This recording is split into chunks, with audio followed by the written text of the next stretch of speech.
Let me paint you a picture of my life 3 years ago. I wake up at 5 a.m. to a phone buzzing with urgent texts from clients about QuickBooks disasters from the late night before, spent my morning putting out financial fires that could have been prevented with way better systems. I jump between Zoom calls, all 3 different contractors before lunch, and before I know it, I've spent half the day putting out fires when I haven't gotten the chance to even take a break. Sounds familiar? Well, my husband would joke that he needed to schedule an appointment just to have dinner with me. It was funny until it wasn't. So I discovered something that changed everything for me. Not some fancy app or expensive software, just 7 simple productivity hacks that gave me back 30 hours a week and doubled my take-home pay. I wasn't running a business, my client's chaos was running me.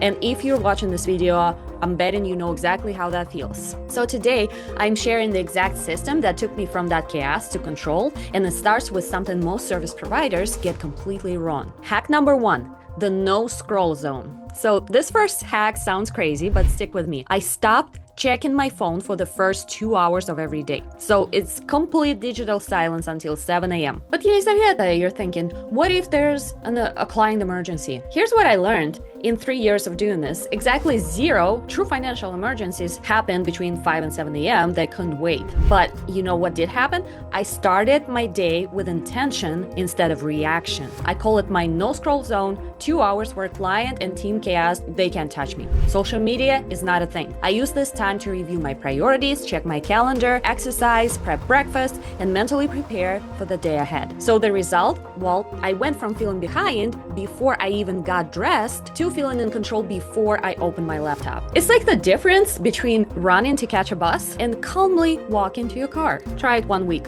Even just 1 hour of phone-free morning time to start. Your future self will thank me. Hack number 2, the $1,000 question. So every time I'm about to do something, I ask myself, is this worth my highest hourly rate? Here's the thing. If you want to make serious money as a business owner, you need to focus on activities that actually move the needle. Here's what my list looks like from a CFO standpoint, but could also apply to you. Things like strategic CFO calls with high-value client, developing systems that prevent the same problems from happening over and over again, creating processes that let you serve more clients without losing your mind and provide quality service, training team members to handle routine bookkeeping tasks. You know what's not worth my highest rate is manually entering receipts that should be automated, answering the same QuickBooks questions for the 5th time instead of creating a simple how-to guide, doing data entry that your bookkeeper should be able to handle. I was spending about 3 hours a week on work that paid like I was flipping burgers while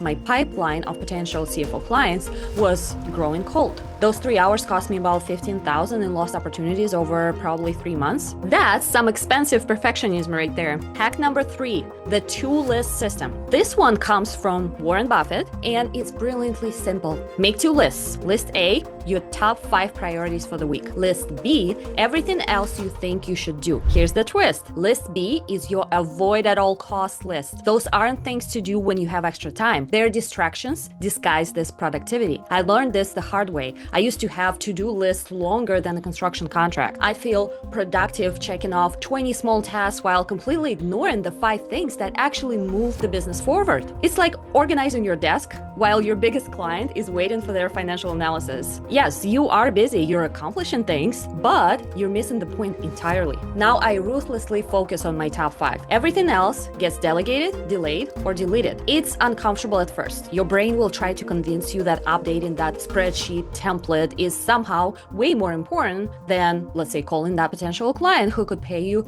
$3,000 a month. Hate to break it to you, but our brains are actually lying. Small tasks feel easier, so we do them first. But easy doesn't equal important. I used the system to finally finish a very comprehensive financial dashboard I've been working on for 4 months now. It was a game changer for client retention and quality, but I kept getting distracted by smaller, easier tasks like answering routine emails. Once I put it on my list A and treated everything else as a distraction, I finished it in 1 week. Hack number 4, the batching revolution. This hack alone saved me 15 hours a week. Instead of switching between different types of work all day, I batch similar activities together. For example, Mondays, all administrative work, invoicing, client onboarding. Tuesdays are CFO strategy calls and financial analysis. Wednesday, bookkeeping cleanup and system setup. Thursdays, business development and prospect calls. Fridays, team meetings and week wrap-up.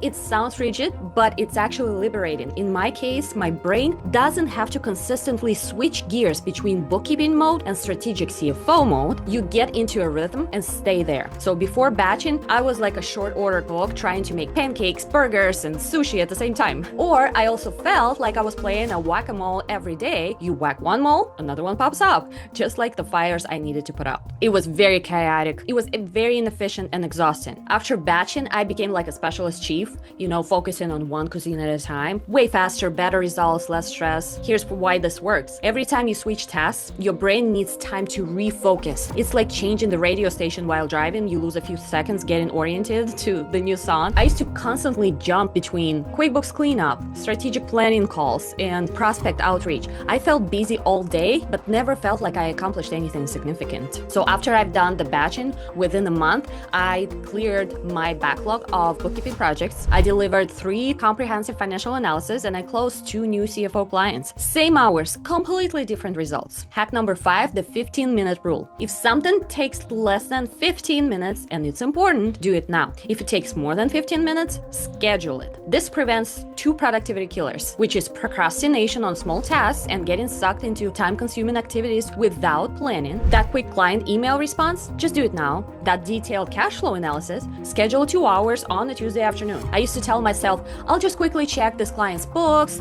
and then 3 hours later, I'd emerge from a rabbit hole of transaction categorization, bank reconciliation, and financial detective work. Meanwhile, 5 actually urgent things were waiting for attention. The 15-minute rule creates boundaries. It forces you to be realistic about how long the work actually takes and prevents quick checks from hijacking your day. It's like setting a timer when you're browsing social media. Without boundaries, 5 minutes turns into the hour before you know it. Hack number 6, the energy audit. Not all hours are created equal. I'm sharp as a tack at 8 a.m. and about as useful as a chocolate teapot at 3 p.m. So I do my most important work when my energy is highest and save routine tasks for when I'm running on fumes. High energy times 8 to 11 a.m. for me, strategic CFO work, complex financial analysis, important client calls. Medium energy times 11 till 2, client meetings, bookkeeping projects, system setup. Low energy times 2 to 5, some emails, some routines.